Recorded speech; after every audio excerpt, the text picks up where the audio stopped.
أعوذ بالله من الشيطان الرجيم. بسم الله الرحمن الرحيم. هو الذي خلق لكم ما في الأرض جميعا. وہی ہے جس نے پیدا کیا تمہارے واسطے ما فی الارض جميعا، جو کچھ زمین میں ہے سب. ثم استوى إلى السماء فسواهن سبع سماوات. پھر قصد کیا آسمان کی طرف، سو ٹھیک کر دیا ان کو 7 آسمان. وَهُوَ بِكُلِّ شَيْءٍ عَلِيمٌ، اور اللہ تعالی ہر چیز سے باخبر ہے. سورہ بقرہ کی آیت نمبر 29 میں فرمایا گیا کہ اللہ تعالی وہ ہے جس نے پیدا کیا تمہارے لیے جو کچھ زمین میں ہے سب کا سب.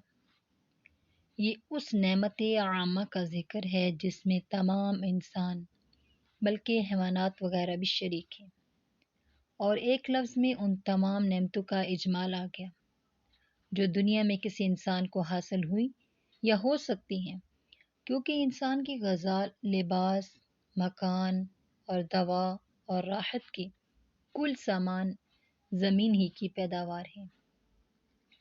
ثم استوى إلى السماء فسواهن 7 سماوات وهو بكل شيء عليم. استوا کے لفظی معنی سیدھا ہونے کے ہیں. مراد یہ ہے کہ زمین کی پیدائش کے بعد اللہ تعالی نے آسمانوں کی تخلیق کا قصد راست فرمایا، جس میں کوئی حائل اور مانع نہ ہو سکے، یہاں تک کہ 7 آسمانوں کی تخلیق مکمل فرما دی، اور وہ ہر چیز کا جاننے والا ہے. اس لیے تخلیق کائنات اس کے لیے کوئی مشکل کام نہیں. تو دنیا کی ہر چیز نفع بخش ہے، کوئی شے بیکار نہیں. اس آیت میں زمین کی تمام چیزوں کو انسان کے لیے پیدا فرمانے کا بیان ہوا ہے. اس سے ایک بات تو یہ معلوم ہوئی کہ دنیا کی کوئی چیز ایسی نہیں جس سے انسان کو کسی نہ کسی حیثیت سے بلا واسطہ یا بالواسطہ فائدہ نہ پہنچتا ہو، خواہ یہ فائدہ دنیا میں استعمال کرنے کا ہو یا آخرت کے لیے عبرت اور نصیحت حاصل کرنے کا.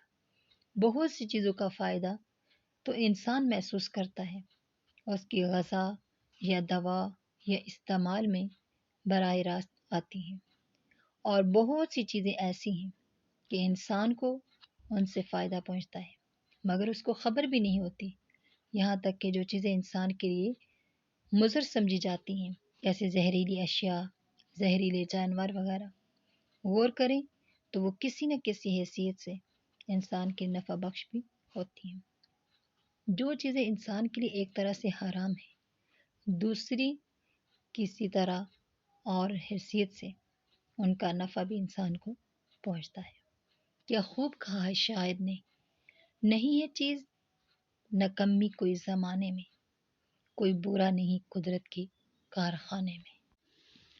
اس آیت میں زمین کی پیدائش پہلے اور آسمانوں کی پیدائش بعد میں ہونا باللفظ ثم بیان کیا گیا ہے، اور یہی صحیح ہے، جیسا کہ دوسری صورت کے اندر ہے، سورہ نازعات میں جو اللہ نے ارشاد فرمایا والارض بعد ذلك دحاها، یعنی زمین کو آسمانوں کے پیدا کرنے کے بعد بچھایا.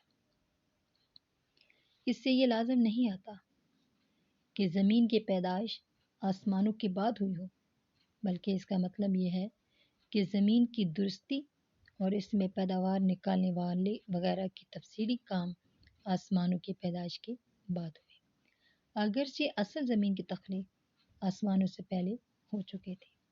تو اس آیت سے آسمانوں کی تعداد 7 ہونا ثابت ہے.